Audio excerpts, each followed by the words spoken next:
Most people don't fail because they lack intelligence. They fail because they never question the way they think. They inherit opinions, repeat patterns, and absorb beliefs that were never examined.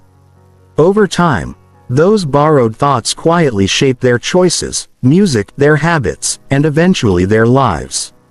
And one day, they wake up feeling stuck, frustrated, and confused without knowing exactly when it happened.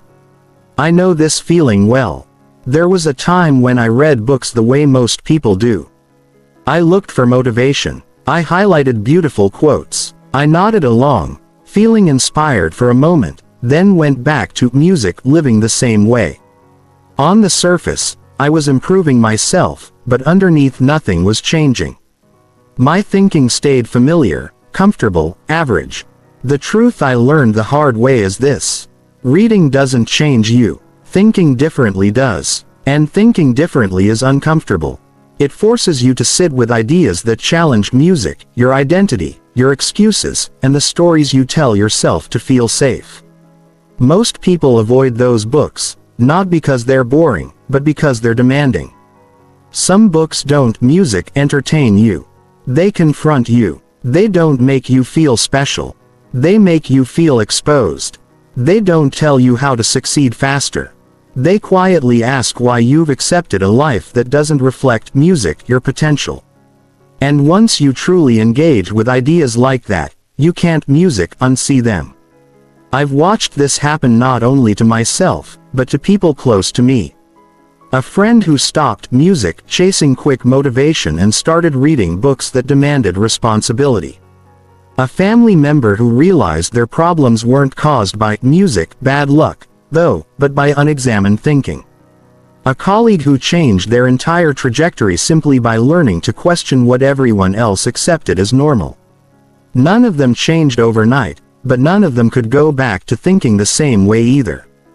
What separates those who stay average from those who rise isn't talent or luck. It's the willingness to sit with uncomfortable truths long enough for them to reshape how you see yourself in the world. That shift is subtle, quiet, music, but it changes the direction of every decision that follows. You don't need more information. You need better questions, music, deeper thinking, and the courage to face answers honestly. This audiobook is not a list of popular titles or trendy recommendations. It's a guide through 8 types of books that refuse to let you think like everyone else. And each chapter explores a way of thinking that breaks you out of mental autopilot and forces you to see your life with clearer eyes. Not through hype, not through optimism, but through honesty. If you've ever felt like you're doing everything right, but still going nowhere, this is for you. If you're tired of thinking the same thoughts as the people around you and getting the same results, this is for you. And if you're ready to stop living on borrowed beliefs and start building a mind that actually belongs to you, stay with me. Music, listen carefully. Not to agree, not to feel good, but to notice where your thinking has been quietly limiting you. Music, and when this video resonates, share it with one person you know who feels stuck, who feels average, and who needs this reminder to start changing the way they think so they can finally improve their life.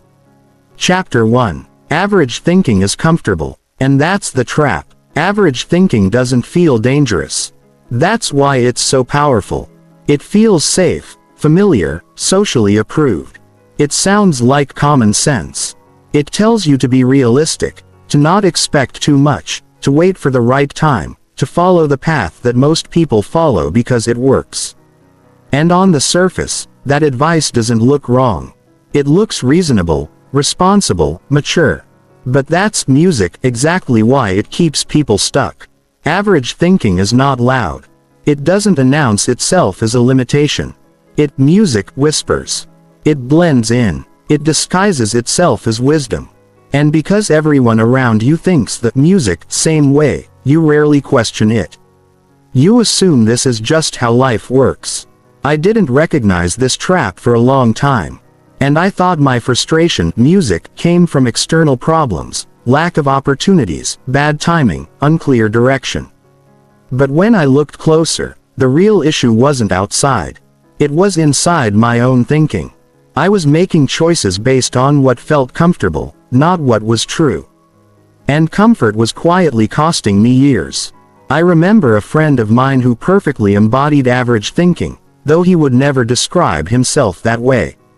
He was smart, capable, well-read. He had potential, but every decision he made passed through one filter: safety. He chose the job that paid enough, not the one that challenged him. He stayed in situations, music, that felt tolerable, not meaningful. Whenever an idea felt risky, he immediately explained why it wouldn't work. Not because he was lazy, but because he was trained to avoid discomfort. He read books, too. Motivational books, positive books, books that made him feel reassured that he was doing fine. And for a while that reassurance felt good. But 5 years later nothing had changed. Same complaints, same doubts, same life. His thinking had never been challenged, only comforted. That's the hidden danger of average thinking. It doesn't stop you from functioning. It stops you from evolving. The human brain is wired to seek comfort and avoid uncertainty. That's not a flaw, it's survival biology. But what keeps you alive is not what helps you grow. Growth requires friction. It requires exposure to ideas that make you uncomfortable, that force you to confront contradictions in how you see yourself in the world. Average thinking avoids that friction at all costs. Most people don't choose average thinking consciously. They absorb it. And from family, from school, from culture, from social media, from well-meaning advice that prioritizes stability over truth. Over time, this thinking becomes invisible. You don't say, "I choose to be average." You say things like, "That's just how things are," or "I don't want to risk it," or "Now is not the right time." These phrases sound harmless, but they are the language of mental stagnation. Some books exist to challenge this, not by shouting at you, but by quietly removing the mental cushions you've been leaning on. They ask questions that don't let you relax. They expose how often you confuse comfort with correctness. And when you really read them, when you don't skim, don't look for quotes. Don't rush to feel inspired. They force you to see how much of your life has been shaped by unexamined assumptions. I experienced this shift personally when I stopped asking, "Does this idea make me feel better?"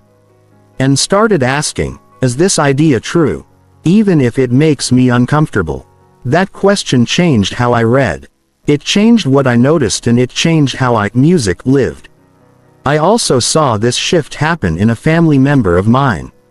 For years, they believed their limitations were caused by circumstances, money, background, lack of support. And while those factors were real, the deeper limitation was how they thought about control and responsibility. When they finally encountered books that removed the comfort of blame and replaced it with ownership, it was painful at first. There was resistance, even anger. But slowly something changed. They stopped waiting for permission. They stopped expecting rescue, and with that shift their actions changed too. Average thinking wants things to be easy before it acts. Independent thinking acts before things feel easy. That difference matters more than talent, education or luck. Most people wait for clarity before moving. Uncommon thinkers move to create clarity. Most people want guarantees. Uncommon thinkers accept uncertainty as the price of growth. Average thinking says, if it's meant to be, it will feel right. Strong thinking says, if it matters, I'll endure discomfort. The books that challenge average thinking don't tell you what to do step by step. They change how you decide. They reshape your internal standards. They force you to confront questions like, why do I want this? Why am I afraid? Whose approval am I protecting? What am I avoiding by staying comfortable? These are not pleasant questions. That's why most people never ask them. Instead, they surround themselves with ideas that reinforce their current identity. Ideas that say, you're fine as you are. And while self-acceptance has its place, growth requires more than acceptance. It requires honesty. And honesty often feels like friction before it feels like freedom. Average thinking also thrives on comparison. It constantly measures itself against what others are doing, then adjusts downward music to stay safe. If most people aren't trying, since why should you? If most people are settling, why stand out? This mindset doesn't just limit your music actions, it limits your imagination. You stop seeing what's possible and start seeing only what's common. The books that break music, this pattern don't give you permission to feel superior. They give you responsibility, music, to think for yourself. And that responsibility can feel heavy at first because once you see the trap, you can't pretend music you didn't. You can't unlearn what you've realized. And from that point on, staying comfortable becomes a choice, not an accident. This is why average thinking is so seductive. It offers relief from responsibility. It lets you say, I'm just like everyone else, and hide inside the crowd. But the cost of that relief is a life that never fully belongs to you. As you move through this audiobook, don't ask whether the ideas feel agreeable. Ask whether they expose music, something you've been avoiding.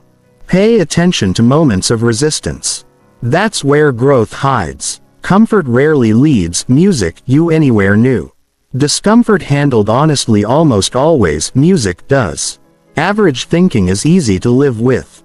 But it slowly trains you to accept less than you're capable of becoming. Music, and once you see that clearly, the real work begins. Not changing the world, but changing the way you think about your place in it. Chapter 2. Books that teach you to think independently. Clears throat, not positively. Most people are not trained to think. They are trained to feel better. From a young age, we're taught to replace uncomfortable thoughts with reassuring ones. If something feels discouraging, we're told to stay positive. If an idea creates anxiety, we're encouraged to look on the bright side. Over time, positivity becomes a mental reflex, not a tool. And while optimism has its place, it quietly replaces something, music, far more important. Independent thinking. Positive thinking asks, how can I feel better right now? Independent thinking asks, what is actually true, even if it makes me uncomfortable? Those two questions lead to very different lives. I learned this lesson the hard way. For years, I consumed books that promised motivation, confidence, and a better mindset. They made me feel lighter, more hopeful. For a few days, sometimes a few weeks, I felt energized. But when real problems, music, appeared, confusing decisions, slow progress, uncomfortable truths, those feelings, music, faded. The positivity didn't help me decide. It didn't help me confront reality. It simply softened it. The turning point came when, music, I picked up a book that didn't care about my comfort. It didn't reassure me that everything would work out. Instead, it questioned my assumptions. It challenged my music excuses. It forced me to see how often I was avoiding responsibility by hiding behind good vibes. I remember feeling defensive while reading it. That was new, and that discomfort was the signal that something real was happening. Books that music teach independent thinking don't aim to lift your mood, and they aim to sharpen your judgment. Positive thinking often simplifies reality to protect your emotions. Independent thinking does the opposite. It adds complexity. It asks you to hold multiple ideas at once. It forces you to recognize trade-offs, consequences, and personal responsibility, and that process can feel heavy, music, at first because clarity doesn't always feel encouraging. Sometimes it feels sobering. I saw this contrast clearly in a colleague of mine. Whenever things went wrong at work, he responded with positivity. Everything happens for a reason. It'll work, music, out. At least we tried. On the surface, he seemed calm and resilient. But beneath that calm was avoidance. He never examined what actually failed. He never adjusted his thinking. He repeated the same mistakes with a smile. Another colleague took a different approach. When things failed, he asked uncomfortable questions. What assumptions were wrong? What decision was weak? What did we avoid because it was uncomfortable? He wasn't pessimistic. He was precise, and over time his decisions improved while the positive thinker stayed in the same loop. Independent thinking doesn't mean being negative. It means being honest. Music. Many books marketed as mindset books focus on emotional regulation without cognitive rigor. They teach you how to feel confident without teaching you how to think clearly. Music. The result is a fragile confidence, one that collapses under pressure because it's built on reassurance, not truth.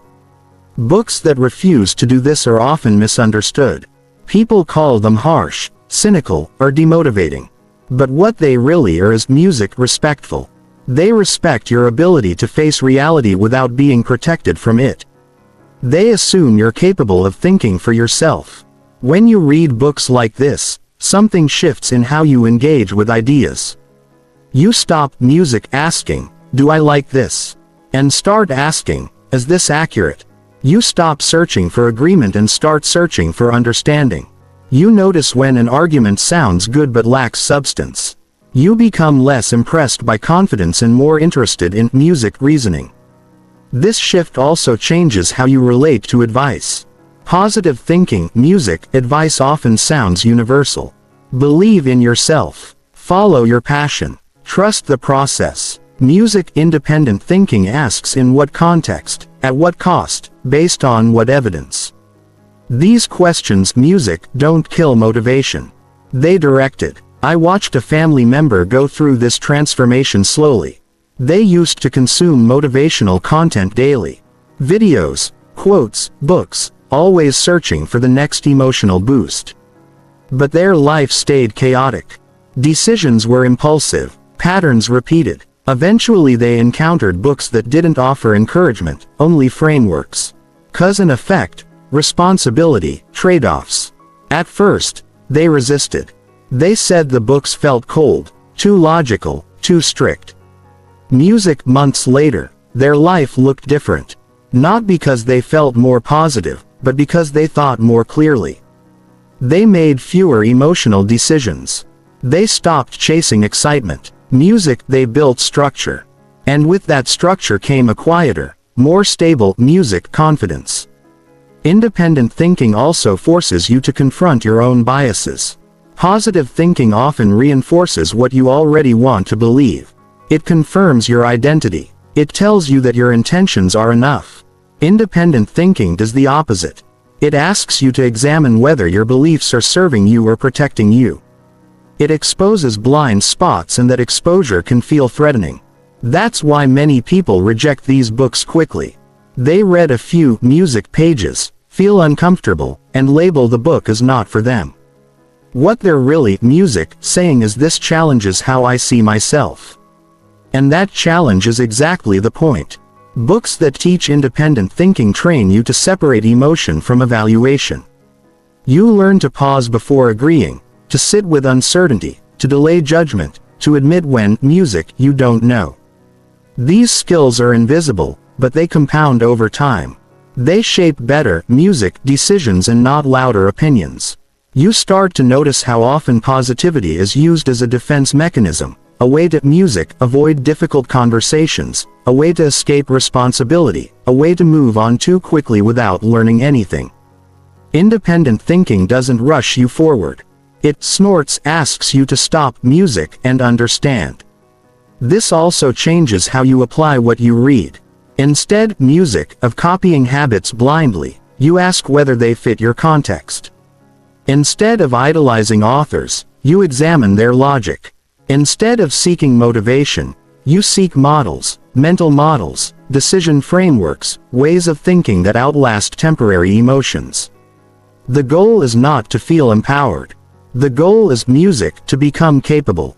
As you continue through this audiobook, pay attention to moments when an idea makes you uneasy. That discomfort doesn't mean the idea is wrong. It often means it's touching a belief you've never questioned. Sit with it. Let it work on you. Don't rush to replace it with something more comforting. Positive thinking smooths the surface of life. Independent thinking reshapes its foundation. And once you begin to value truth over comfort, clarity over reassurance, and responsibility over relief, your reading will change.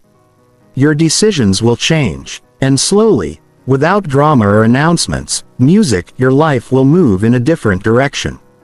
One that no longer depends on thinking like everyone else. Chapter 3. Why most people read books but never change.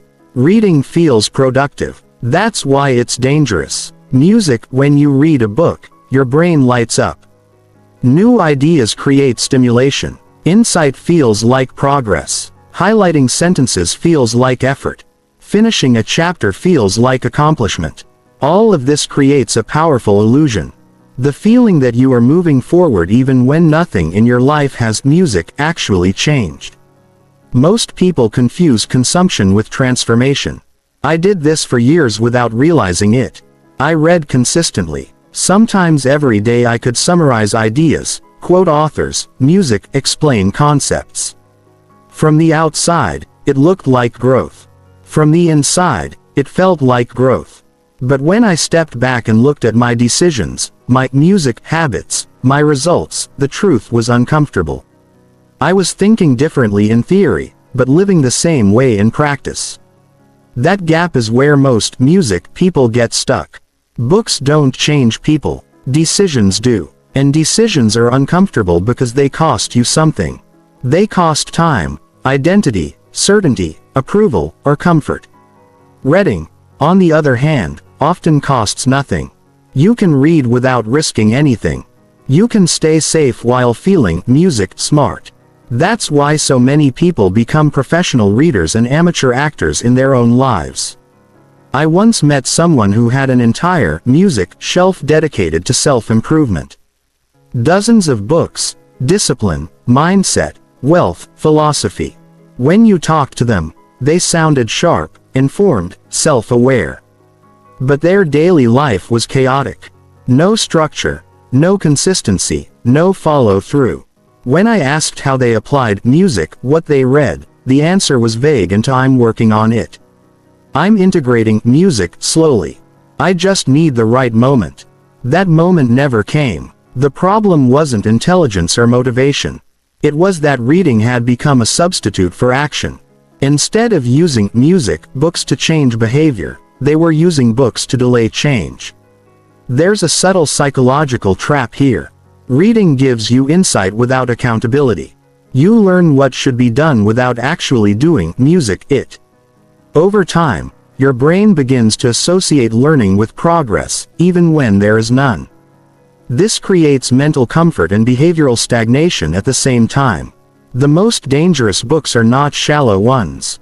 They are the ones that make you feel deep without demanding anything from you. Truly transformative books behave differently. They don't let you stay a spectator. They force a response. They create tension between who you are and who you claim you want to be. When you close the book, something feels unresolved. And that discomfort pushes you toward action. Not because you're motivated, but because staying the same starts to feel dishonest. I experienced this shift when I stopped reading books quickly. Instead of finishing chapters, I started stopping.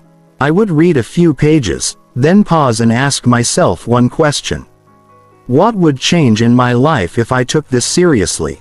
If the answer was nothing, I knew I was reading passively. Passive reading feels good. Active reading feels confronting. Active reading forces you to translate ideas into behavior. Not someday. Now, it asks, what decision does this idea require?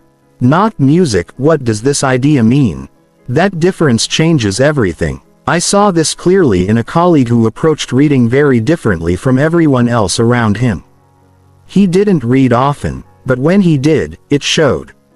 After finishing a book, he would change something immediately. His schedule, his communication style, his priorities.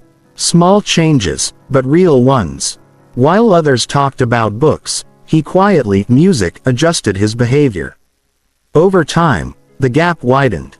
Same information, different outcomes. Most people assume change comes from accumulating enough knowledge. But knowledge is not the bottleneck. Courage is discipline, as honesty is the willingness to look at your life and admit that understanding something intellectually means nothing if you refuse to live it. Another reason people don't change is identity attachment. Books often challenge how you see yourself. They imply that the version of you that feels familiar may also be the version holding you back. That's threatening. So instead of changing, people reinterpret the message in a way that preserves their identity. They agree in principle but reject the implication. For example, a book might emphasize responsibility instead of music, asking where am I avoiding responsibility. The reader thinks yes, people should be more responsible. The idea is absorbed abstractly, never personally. This is how insight dies, music quietly. Transformative reading is personal, uncomfortably personal. It doesn't ask what people should do. It asks what you will do differently tomorrow morning. It doesn't let you hide behind generalizations. Music, it brings the focus back to your habits, your excuses, your patterns. This is why many people prefer summaries over full books. Summaries feel efficient. Music, they give you the idea without the discomfort. But discomfort is the point. Music, struggle is the point. Sitting with an idea long enough for it to challenge your behavior is where change actually begins.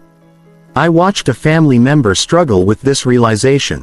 They loved learning courses, books, podcasts, but they avoided implementation. When asked why, they said they were preparing. Eventually, preparation became permanent. Years passed. Nothing changed. Only when they limited their input and increased their commitment did music progress begin. Fewer books, more action. Books should create friction, not just clarity.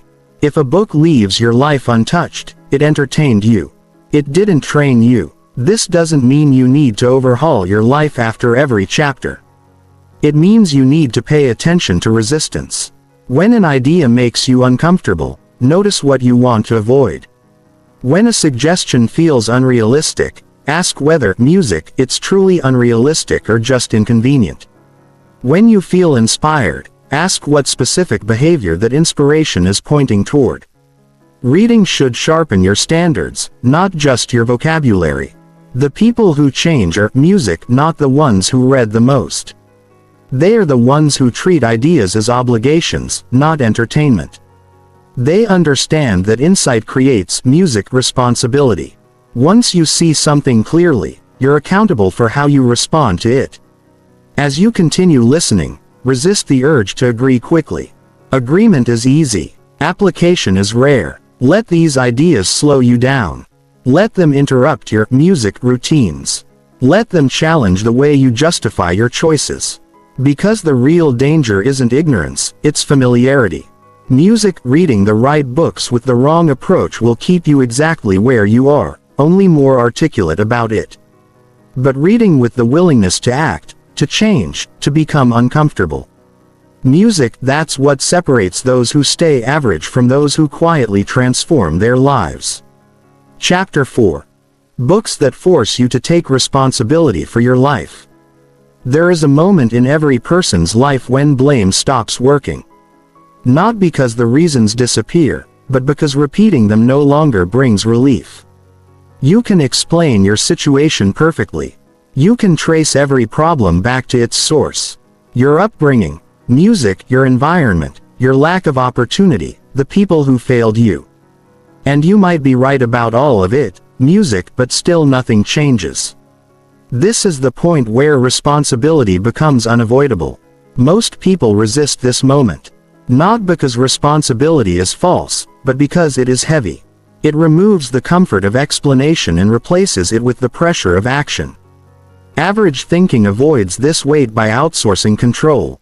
Something happened to me. Someone caused this. Life dealt me a bad hand. Says these thoughts feel protective. They soften the sting of reality. But they also quietly remove your power. Books that force responsibility do something radical. They take away your favorite excuses. I remember how uncomfortable music this felt the first time I encountered it. I was reading a book that refused to acknowledge my reasons. It didn't argue with them. It simply ignored them. Instead, music, it kept returning to the same question. What are you going to do about it? Not tomorrow. Not when conditions improve now. At first, I felt misunderstood, defensive, even angry. I wanted music, the book, to recognize how difficult things were. But the longer I sat with it, the more I realized something unsettling. The book wasn't denying my circumstances. It was denying my dependence on them. That shift changed how I saw myself. Most people think responsibility means blame. It doesn't. Blame looks backward. Responsibility looks forward. Blame asks who caused this. Music responsibility asks who will deal with it. And that question is terrifying because music, it points directly at you. I saw this transformation happen in a close friend. For years, music, he talked about how unfair his situation was. And to be honest, it was. He had legitimate obstacles. Anyone would, music, sympathize. But sympathy didn't move his life forward. It kept him, music, stuck in explanation mode. Then he encountered books that stripped away sympathy and replaced it with ownership. At first he hated them. He said they were unrealistic, too harsh, too demanding. But something, music, stayed with him. Slowly his language changed. He stopped, music, saying I can't because and started saying if I wanted to, I would have to. That subtle shift marked a deeper change. He wasn't pretending circumstances, music, didn't exist. He was acknowledging that waiting for them to disappear was a losing, music, strategy. Responsibility-focused books don't motivate you. They confront you. They don't ask how you feel. They ask what you're doing. They don't validate your struggle. They challenge your response to it. And for someone, music, used to comfort-based thinking, this feels cold. But over time, it becomes clarifying. Music, when you accept responsibility, something unexpected happens. You gain agency. You stop negotiating with reality and start engaging with it. You realize that control is not about power over events, but power over response. And response is always yours. Average thinking resists this because responsibility removes the option of waiting. If you are responsible, you can't hide behind timing, permission, or approval. You either act or accept the consequences of inaction. There is no neutral ground. I watched a family member struggle deeply with this idea. They were trapped in a music cycle of frustration, convinced that life would improve once external conditions changed. Better support, more money, less music pressure. When they finally read books that emphasized radical ownership, music, it felt like an attack. The message was clear. No one is coming to fix this for you. That realization hurt, but it also liberated them. They stopped expecting fairness and started building capability. They stopped asking who was at fault and started asking what was required. Progress was slow at first, but it was real. And real progress, music, even in small amounts, feels different from hope. It feels solid. Books that, music, teach responsibility, also change how you interpret failure. Failure, music, stops being proof that something is wrong with you and becomes feedback about your approach. This shift is crucial. When you blame, failure discourages you. When you take responsibility, failure instructs you. You begin to see patterns instead of personal attacks. You ask better questions. Music, what did I overlook? What assumption was wrong? What habit needs to change? Music, these questions don't protect your ego. They strengthen your, music, judgment. Responsibility also sharpens your standards. When you stop blaming, you stop tolerating, music, things you can influence. You notice where you've been passive, where you've been avoiding difficult, music, conversations, where you've been choosing comfort over growth. This awareness can, music, be uncomfortable, but it's also empowering. Many people avoid these books because they feel exposed while, music, reading them. They feel seen in ways they didn't consent to. But that exposure is the point. Growth doesn't happen in the dark. It happens when you see yourself clearly, music, enough to change.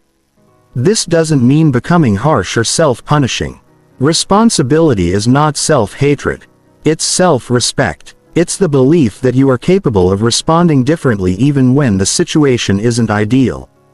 Once this mindset takes hold, your reading changes again. You stop asking what the author can give you and start asking what the author is demanding of you.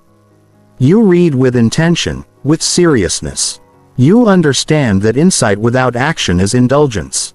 Responsibility-based thinking also changes how you relate to others. You stop expecting them to rescue you. You stop resenting them for not meeting unspoken expectations. You communicate more clearly. You decide more deliberately. And with that clarity comes a quieter form of confidence. The books that force responsibility are rarely popular. They don't trend well. They don't offer shortcuts, but they work slowly, relentlessly. Music, they train you to stand in your life instead of explaining it away. As you move music forward, notice where you instinctively look for reasons. Notice how quickly your music mind shifts toward explanation. Then pause. Ask the harder question, not why did this happen, but what am I going to do next? That music question doesn't comfort you. It empowers you. And once you accept that responsibility, average thinking loses its grip. Because a person who takes ownership of their response no longer needs permission to change. Chapter 5. Books that teach you to think long-term while others chase. Comfort. Most people live their lives on short timelines.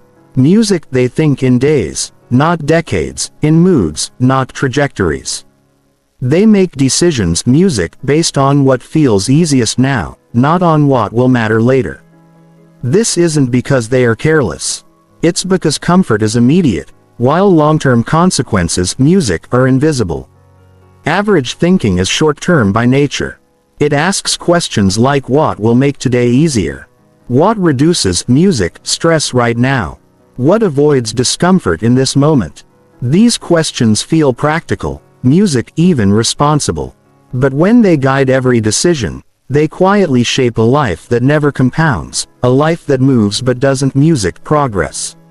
I didn't realize how deeply short-term thinking had influenced my choices until I encountered books that forced me to zoom out. They didn't focus on daily motivation or quick wins. They talked about time as a multiplier, about how small decisions repeated consistently build futures that feel inevitable in hindsight. At first, this perspective felt overwhelming. Thinking long-term means accepting delayed gratification. It means doing things that don't pay off immediately. It means feeling behind while others appear ahead. And that is deeply uncomfortable in a world obsessed with speed and visibility. I saw this contrast clearly, music, between two people I knew well. One lived for comfort. He chose convenience whenever, music, possible. If something felt hard, he postponed it. If a habit required discipline, he avoided it. Music, his life wasn't chaotic. But it was pleasant. But it never changed. Years passed and the same conversations repeated. Same goals, same frustrations, same promises to start soon. The other person made quieter choices, less exciting, less visible. He worked when no one was watching. He built routines that looked boring from the outside. He sacrificed music, short-term pleasure without talking about it. For a long time, there was no obvious reward. Then slowly, his life began to look different, more stable, more flexible, more free. The difference wasn't intelligence or opportunity. It was time horizon. Books that teach long-term thinking train you to ask different questions. Music, not how do I feel about this, but where does this lead? Not is this hard, but is this worth repeating? These questions, music, pull you out of emotional decision-making and into strategic living. Average thinking underestimates, music, time. It assumes tomorrow will be similar to today. Long-term thinking understands that repetition creates momentum. One choice rarely, music, changes your life, but a pattern always does. I watched music, a family member, struggle with this shift.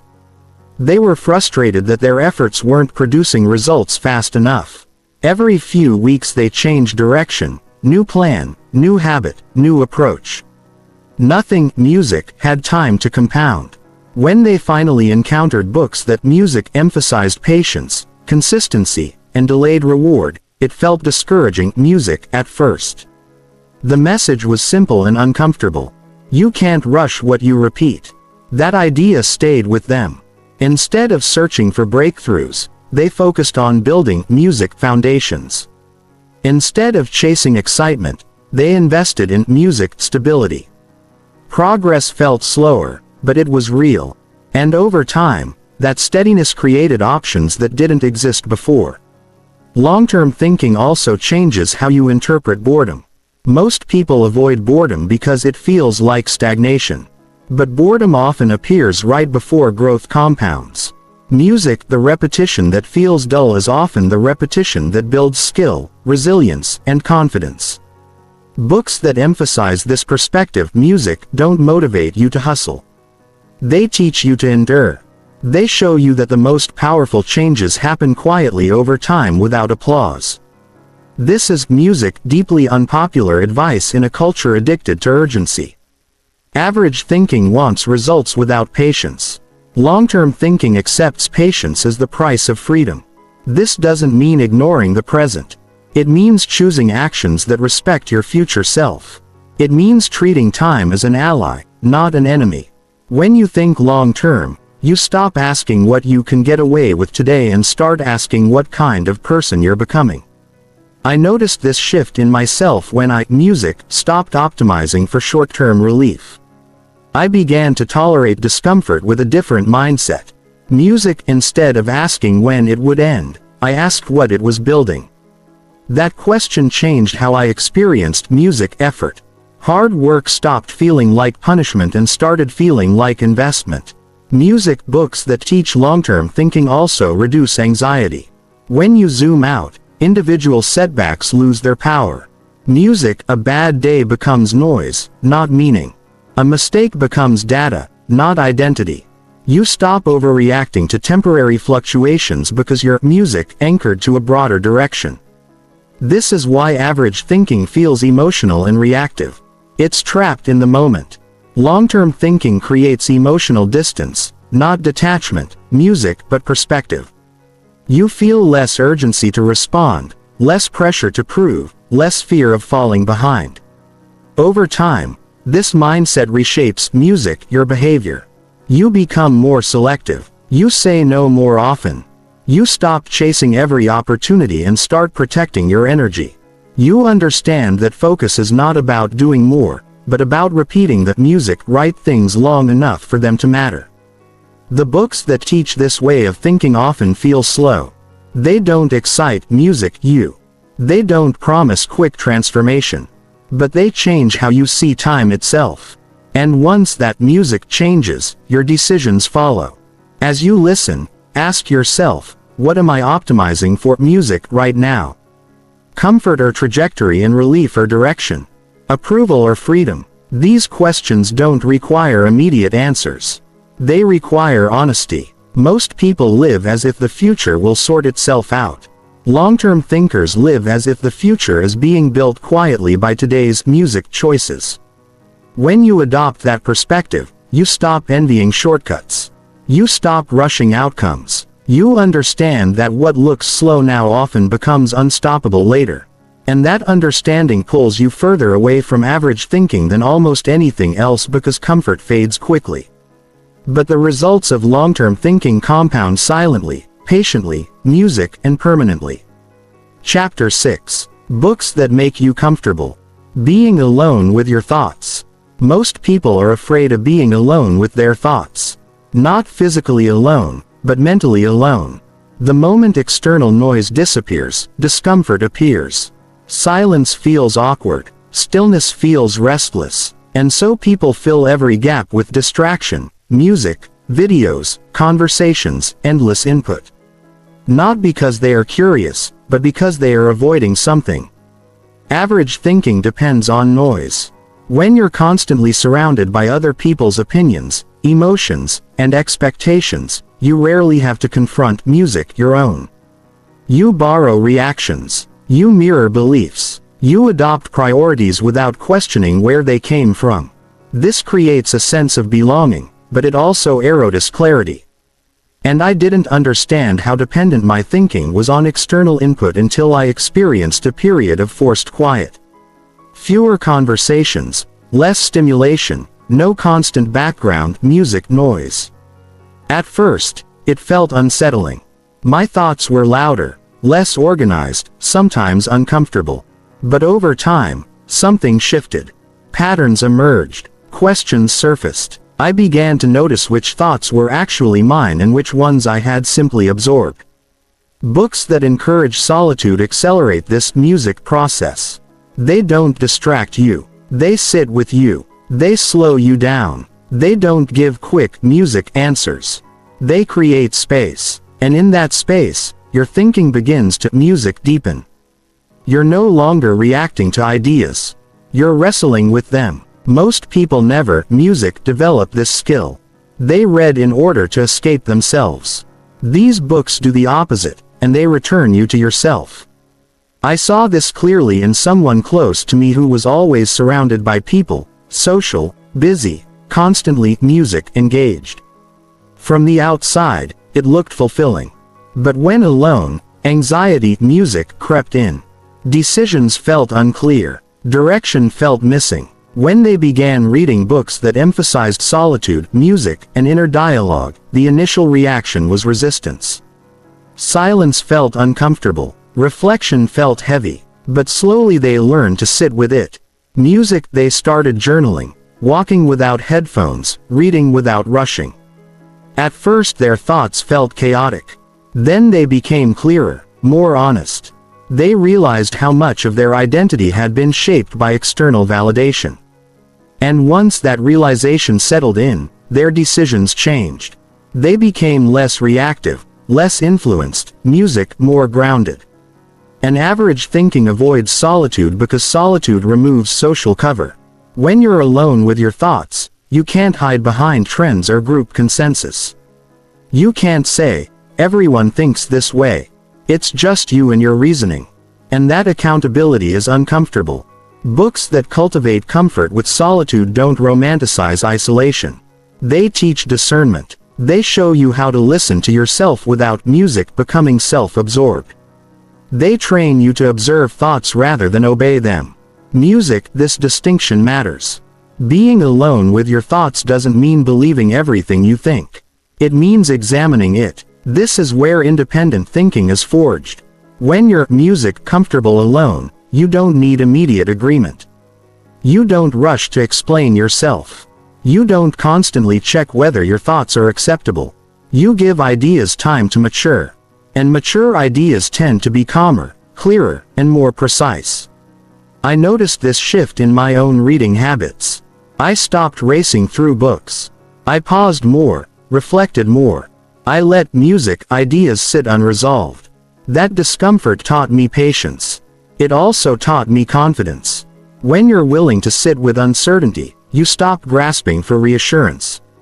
Most people, music, fear being alone because they confuse solitude with emptiness. But emptiness is often just unused space. Space where thinking can stretch. Space where clarity can form. Books that emphasize solitude also reduce emotional dependency. When you're used to constant music feedback, you begin to outsource judgment. You look to others to confirm what you should think or feel.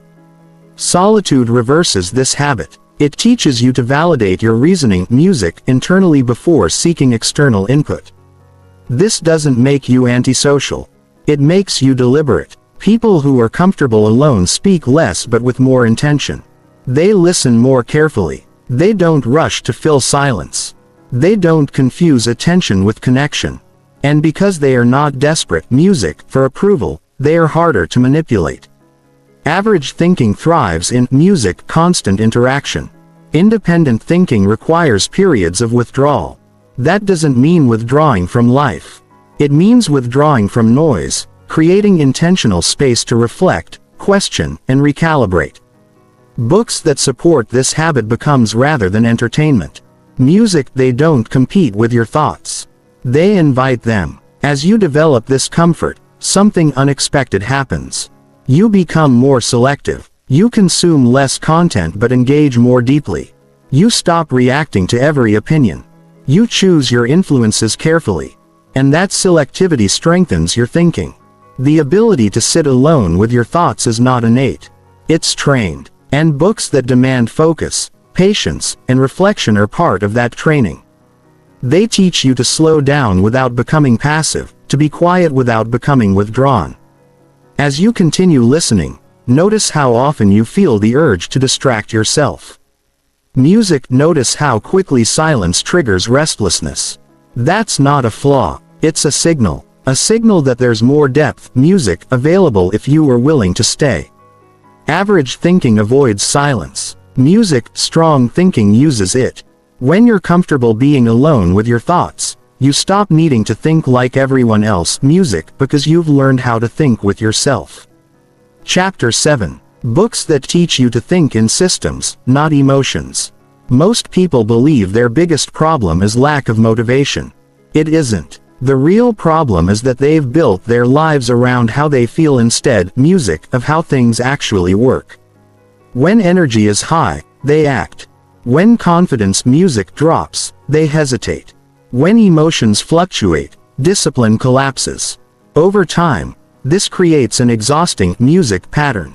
Progress followed by regression. Clarity followed by confusion. Momentum, music, followed by guilt. Average thinking is reactive thinking. It assumes emotions should lead and logic should follow. If something feels right, it must be right. Music. If something feels hard, it must be wrong. This way of thinking feels natural, but it's unreliable. Emotions are signals, not strategies. They change with sleep, stress, environment, and validation. Building a life on them is like building on sand. Books that teach systems thinking expose this instability. They don't ask what you're motivated to do today. Music. They ask what structure will still function tomorrow, next month, and music next year. They move the focus away from emotional intensity and toward consistency. Instead of chasing peaks, they emphasize repeatability. I didn't realize how emotionally driven my decisions were until I began tracking my behavior honestly. On days I felt confident, I worked hard and made bold plans. On days I didn't, I scaled everything back. Music. I told myself I was listening to my body or respecting my mental state. In reality, I was letting temporary feelings dictate long-term outcomes. Books centered on systems made this impossible to ignore. They forced me to confront an uncomfortable truth. If your progress depends on how you feel, you don't have a process. You have a mood cycle. I saw the contrast clearly in a friend who struggled with inconsistency for years. He was passionate, emotional, and deeply invested in self-improvement. He consumed motivational content constantly. Some weeks he was unstoppable. Other weeks he disappeared completely. He blamed burnout, stress, or lack of inspiration. Eventually, he shifted his reading toward books that emphasized systems over passion. The advice was boring at first. Schedules, constraints, rules, checklists, but he tried it anyway. He removed decision-making from moments of emotion. He didn't ask whether he felt like showing up. He showed up because the system said so. Within months, his output stabilized. Not dramatic, not flashy, but steady, and steady was something he had never experienced music before. Systems thinking doesn't eliminate emotion. It reduces its authority. Instead of asking, "How do I feel about this?" you ask, "What is the rule here?" Rules remove negotiation. Negotiation, music, drains energy. When you negotiate with yourself daily, you slowly erode trust in music, your own decisions. Systems rebuild that trust by making behavior predictable. Average thinking, music, resists this because it wants flexibility at all times. But constant flexibility creates chaos. Systems create, music, freedom by limiting choice. When the path is clear, you don't waste energy, music, deciding whether to walk it. Books that emphasize systems also reframe discipline. Discipline stops being about willpower and becomes about design. You stop trying to force yourself to act and start arranging your environment. So, music, action becomes the default. This is a quiet but powerful shift. I watched a family music member make this transition slowly. They were emotionally driven, highly sensitive to stress, and prone to overthinking. Every decision felt heavy. When they began applying systems-based music thinking, they simplified their life. Fixed wake-up times, non-negotiable routines, clear boundaries. At first, it felt restrictive. Then it felt relieving. They no longer had to decide who to be every day. The system decided. Systems thinking also changes how you interpret failure. Emotional thinkers internalize failure. They see it as evidence of inadequacy. Music systems thinkers externalize it. They see it as information. Something didn't work. Adjust music, the system. Try again. No drama. No identity crisis. This detachment is not coldness. It's clarity. Books that teach systems thinking often feel unemotional because they don't cater to your self-image. They don't praise you. They don't console you. They treat you like an operator, not a victim. And that treatment music is empowering, even if it doesn't feel warm. Average thinking wants encouragement. Systems thinking demands responsibility. When you think in systems, you stop waiting for motivation. You understand that motivation follows action, music not the other way around. You don't wait to feel confident before acting. You act in a structured way until confidence becomes unnecessary. This mindset also protects you from emotional extremes. You don't overwork when inspired or quit when discouraged. You operate within limits. Music, those limits create sustainability. Sustainability creates progress that doesn't collapse. Over time, this approach changes how you see yourself. You stop identifying as someone who is motivated or unmotivated. You see yourself as someone who follows systems. That identity, music, is far more stable. As you listen to this chapter, pay attention to how often emotion dictates your choices. Notice how frequently you delay action because you don't feel ready. Then imagine what would change if readiness was no longer a requirement. Systems don't care how you feel, and that's their strength. When you learn to think in systems, you stop living reactively. You stop being pushed music around by internal weather. So you build a life that moves forward quietly, consistently, music and predictably. And that way of thinking, calm, structured, unemotional, is one of the clearest signs that you've stepped beyond average thinking and into deliberate control of your life. Chapter 8. Books that permanently change how you see the world. There are books you finish, music, and forget. And then there are books you finish and nothing looks the same afterward. Most people assume that change happens gradually through motivation or effort. But the deepest changes don't come from trying harder. They come from seeing differently. When your perception shifts, behavior follows naturally. You don't need discipline to act on what you can no longer ignore. Books that permanently change you don't add information. They remove illusions. You don't always notice it immediately. Sometimes the effect is quiet. You finish the book, close it, and go back to your life. But a few days later, something feels off. Conversations sound shallow. Old habits feel strange. Reactions that once felt automatic now feel optional. You realize the book didn't give you answers. It changed the questions you ask. I remember the first time this happened to me. I didn't feel inspired or energized. I felt unsettled. The book had dismantled assumptions I didn't even know I was relying on. It challenged how I thought about success, responsibility, time, and identity. And once those assumptions were exposed, I couldn't rebuild them honestly. That's the mark of a book that changes you. It becomes impossible to return to your previous way of seeing. Music. Most books aim to help you cope with the world. These books reframe the world entirely. Music. They don't motivate you to play the game better. They make you question why you're playing it at all and on whose terms. That question alone is enough to redirect a life. I saw this happen to a friend who had music always chased external validation, announced promotions, recognition, approval. He was successful by most standards, but restless. When he encountered books that challenged the idea of status and redefined success as internal alignment rather than external reward, something shifted. He didn't quit his job or make dramatic changes, but his priorities, music, changed. His anxiety dropped. His decisions became quieter, more intentional. He didn't become louder or more music ambitious. He became clearer. Books like this don't shout. They resonate. They sit in the back of your mind and surface at unexpected moments. When you're about to make a decision, when you're tempted to react, when you feel pressure to conform, suddenly you pause. Not because you're forcing yourself to, but because you see something you didn't see before. That pause is power. Average thinking relies on default interpretations.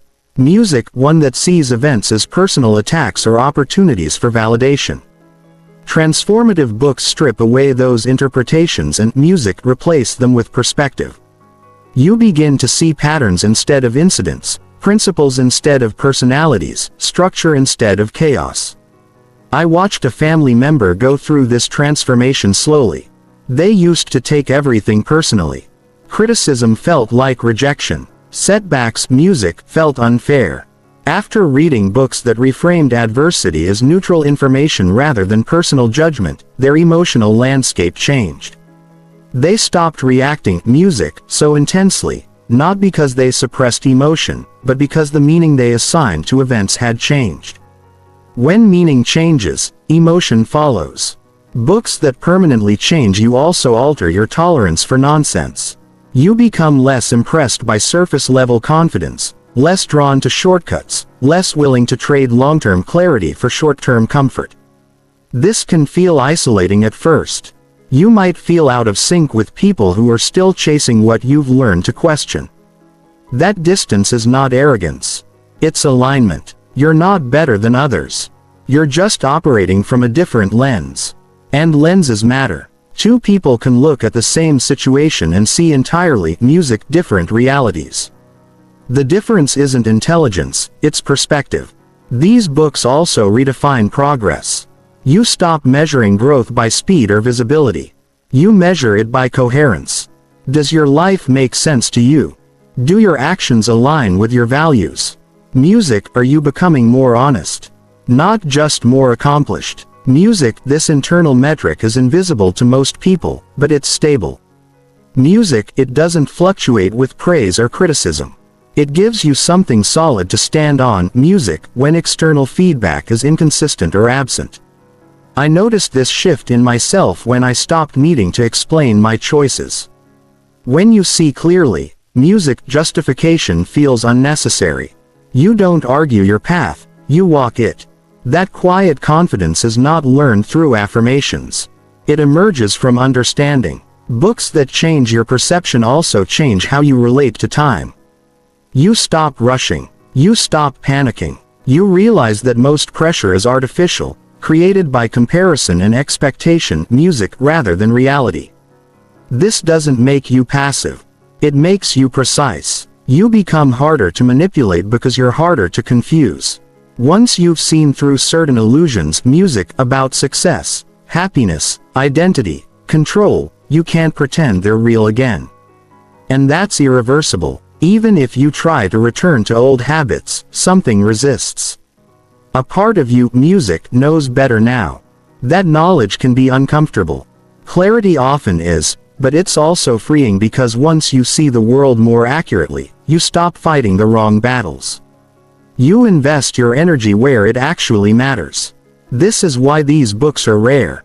They're not entertaining. They don't sell easily. They demand something from you. They demand that you let go of familiar stories. But in return, they give you something far more valuable, orientation. And GT, clears throat, and GT, they help you see where you are, where you're going, and what's actually worth caring about. So, as you reflect on this chapter, ask yourself a simple question. Which ideas have already changed music, the way I see things? Those are the ones to revisit, to sit with, to live out. Because once your perception shifts, your life will follow, not through force, but through inevitability. And that is the quiet power of books that truly refuse to let you think like everyone else. You've just reached the end of this audiobook. But what really matters is what happens after you stop listening. Throughout this video, we didn't talk about books as entertainment, motivation, or inspiration. We explored books as tools. Tools that challenge music, average thinking, disrupt mental autopilot, and quietly reshape the way you see yourself in the world. Each chapter pointed to a different shift. Moving beyond comfort, choosing independent thinking over positivity, turning reading into action, taking full responsibility, thinking long-term, becoming comfortable with solitude, music designing systems instead of reacting emotionally, and finally, allowing your perception itself to change. None of these shifts are dramatic on the surface. They don't come with applause. They don't announce themselves, music, but together they create a different kind of life. One that is intentional rather than reactive, deliberate rather than automatic. That is the common thread running through everything you've heard. The truth is, most people don't need more information. They need fewer illusions. They don't need to read more books. They need to read differently, slowly, honestly, with the willingness to let ideas cost them something. Because the books that matter most are not the ones that make you feel good, but the ones that refuse to let you stay the same. If you take one thing from this audiobook, let it be this. Don't try to apply everything, at once. That's how average thinking disguises itself as ambition. Instead, choose one idea that challenged you, one concept that made you uncomfortable, one insight that didn't immediately feel reassuring. Then ask yourself a simple question. How would my behavior change if I took this seriously? Not next month. Not someday, this week. Practice doesn't mean perfection. It means attention. It means noticing when you're slipping back into emotional decisions, short-term comfort, borrowed beliefs, or passive consumption. And when you notice, gently, but firmly, choose differently. That's how thinking changes. Not through force, but through repetition. You don't need to announce this process to anyone. In fact, it works best when it's quiet. Let your actions speak over time. Let your consistency become your signal. The people who need validation stay loud. The people who are building something real tend to move in silence. If this audiobook resonated with you, it's likely because part of you is already ready to stop thinking like everyone else. That part doesn't need motivation. It needs commitment. It needs patience. And it needs space to grow without constant noise. Thank you for staying with me through this entire journey. Your time and attention are valuable and I don't take that lightly. If you found this video helpful, the best way to support the channel is simple. Share it with one person you know who feels stuck, overwhelmed, or trapped in average thinking, and who might need this perspective right now. And if you want to continue exploring ideas that challenge comfort, strengthen mental clarity, and encourage deliberate living, make sure to stay connected. More audiobooks like this are coming, each designed to help you think more clearly and live more intentionally. Thank you for listening. Take what matters, leave the rest, and I'll see you in the next.